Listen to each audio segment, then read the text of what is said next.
Just as when you wake up from your dream, the sorrows of your dream don't disturb you, nor the joys of your dream create any pleasure. You come to know instantly that it was all just a dream. Yeah? But when we are dreaming, it seems very important. It seems very real. It seems as though that is a question of life and death. But when we wake up, the whole thing just dissolves. Similarly, for a realized master, the greatest of joy and the greatest of sorrow doesn't create any disturbance. It's like the one who is seeing the rope and someone comes and tells him that this snake will bite you when you go to sleep, or that snake will be dangerous, is poisonous and all. It doesn't create any disturbance because he knows that there is only a rope. So, tadvat kamayam pravishanti sarve sa shantim apnoti, he attains deep peace. But what about others? He says, na kama kami, one who has got desires. Kama kami means one who has got desire for desires. See, our desire keeps rising in our mind and we keep satisfying them. But a seeker of truth, a spiritual person knows the harmful effect of desires and tries to either sublimate the desires through proper thinking, contemplating and all, or try to divert it toward the higher goal. But an ignorant person loves desires. He loves to desire desires. Kama kami. The more desire comes, the more he gets excited. When there is nothing to desire, that person feels little depressed and dejected. Then somebody comes, hey, we will do this and that. Yeah, very good. Please tell me. I have holidays, so please tell me what should I do. What should I do means what desires should I generate in my heart and where I should rush along with my whole family.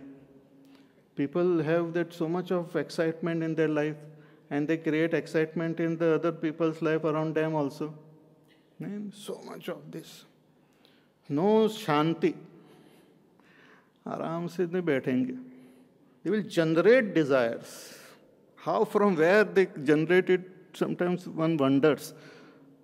When everything is quiet, everything is peaceful, suddenly they will generate desires. There was one great saint, and he used to stay in near a village in a temple. And he used to just sit quietly in his own bliss of his own self. And the very presence of that saint is to give peace to the whole village. I will be answering that question tomorrow, actually. One interesting question somebody has asked. What is the use of a realized person and all? So this, he used to stay there doing nothing as though. So one village youngster, he told those villagers that, what are you doing? This is totally nonsense. This fellow is not doing any work. He's just sitting there simply, and you go and feed him, give him all fruits and flowers and all is offered to him.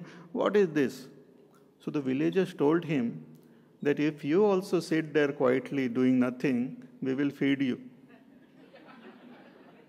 He said, really? I'm looking for a job and this is the best thing. Ultimately, we want food, clothing, shelter. So he said, very good, I will go and sit there. So Mahatma was sitting and he sat there quietly. Mahatma was also sitting quietly. There are no desires in his heart. He is totally at peace and totally at rest. This person was also sitting. Suddenly he started looking here and there. Why he's looking here and there? Because he became restless, wanted some work. So he started looking here and there. This roof requires little cleaning and all. The garden is not good, This tree should be planted somewhere. All these desires started coming. And he's getting excited with each coming of that desire. A lot of calm hai yahan par. And then this requires something. And we should put a board here, actually. People don't know about this temple. And we should keep some hundi also so that people can. So different ideas started coming. This fellow, but he was told that you should not do anything. Just sit quietly. No work should be done. He became restless. थोड़ा तो साफ करेंगे, थोड़ा कुछ करेंगे नहीं. He became so restless that he just got up. Within 1 hour, he said, "No, I can't do it." That's what happens to us. I'm not saying we should be not doing any work, but ultimately we have to find our own self. We are just temporary in this world. We are not here permanent residents of this world. So many people have come and gone. And everyone who comes, they want to develop and they want to, uplift the world. So many people who have uplifted have gone down the lift. So whatever work comes in front of you, you do it, but keep this single agenda in the heart of gaining that state of enlightenment. Because once we leave this world, we don't know in what form we will come. The thing for which we were struggling and fighting, that same thing might trouble us in our next form. We might be thinking that I should kill all these dogs of the street. Next life, I might be the street dog. And because of my own policy, I must be running around here and there and cursing who had made this new policy. So, the best thing is, don't desire. Those desires which are there automatically, which we are carried from our past lives, we have to somehow give them proper channel through Karma Yoga and dissolve them, rather than sit and create new desires. Because every desire we create is like an energy. And every desire which we create will take us in future, which make our future permanent life. So here Bhagavan says, those who create this desire, those who have desire for desire, na shantim apnoti, they will not attain peace. And without peace in our heart, whatever we do, it will create disturbance in the world around. Person who is totally at ease and absolute at peace with himself, he raises the level of peace of the whole world. See, for example, the level of the ocean increases. The level of the ocean, when it increases, the level increases all over the world. It rises all over the world. The ships which are there on the ocean at a particular level, all the ships rise at a higher level when the ocean increases.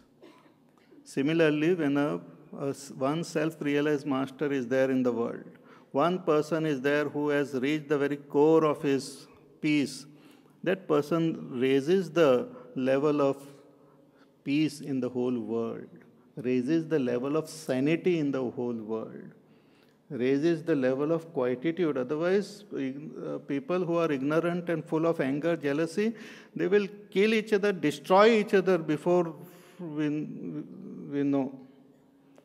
But because of that deep peace which connects everyone, because the peace which is felt by the master is of that self which is the self of all. He is connected more deeply to everyone than those who are connected through internet to people. You may have so many 100 friends or 200 or 500 or maybe 15,000, whatever. But this Mahatma is connected to every living being of this world and other world also. Just imagine. So when he attains that peace, the level of peace of the world increases. So, sashantim apnoti, na kama kami, and not the one who desires. Further, Bhagavan says, vihaya kaman yas sarvan pumascharati nispraha nirmamo nirahankaraha sashantimadhigacchati vihaya kaman yas sarvan पुमांश्चरति निःस्पृहः निर्ममो निरहंकारः स शान्तिमधिगच्छति.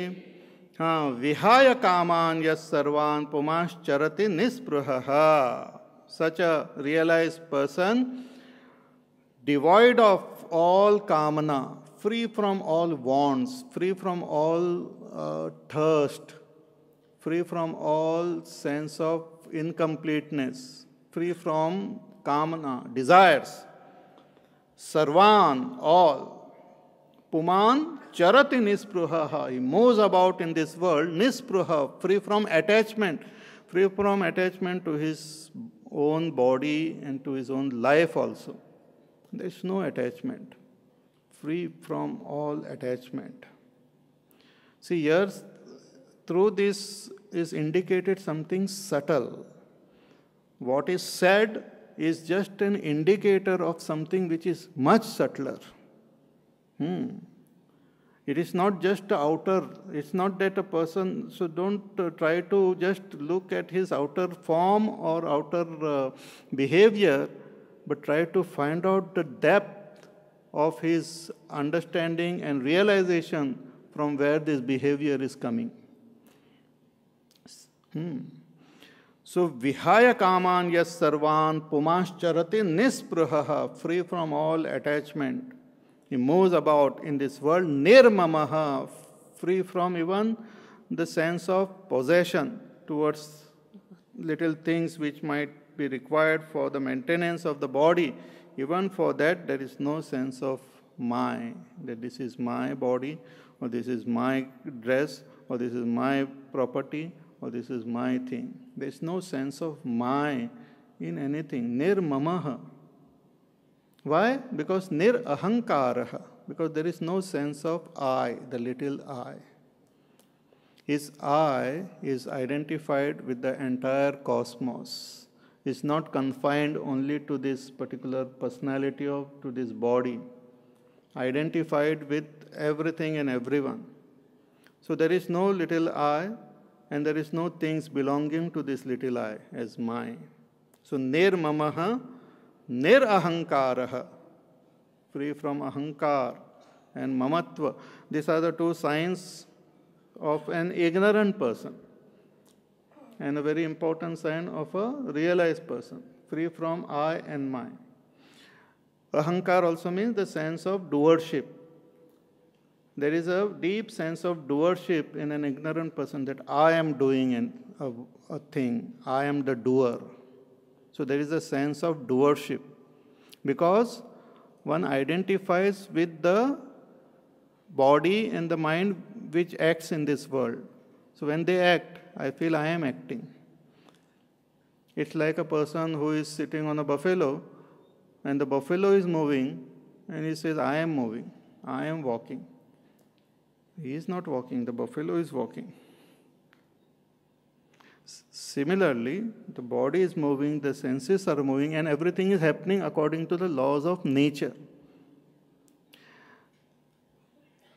See, when once upon a time this body was so small, like a tiny little cell in the mother's womb. Within 9 months, it got converted into a beautiful body. Who did it? You did it? We say, no, it was done by nature and all. Okay, that was done by nature, and afterwards whatever is done by you. Till that time we say, no, I don't know how to create eyes, I don't know how to create a brain. I don't know how to use the brain also, forget about creating. I don't know how to create blood. I don't know how to create the various limbs. If you don't know, then who created? Nature. So after you are born, who is the one who is helping in all the activities? It is nature only. But suddenly I identify with it and I say, I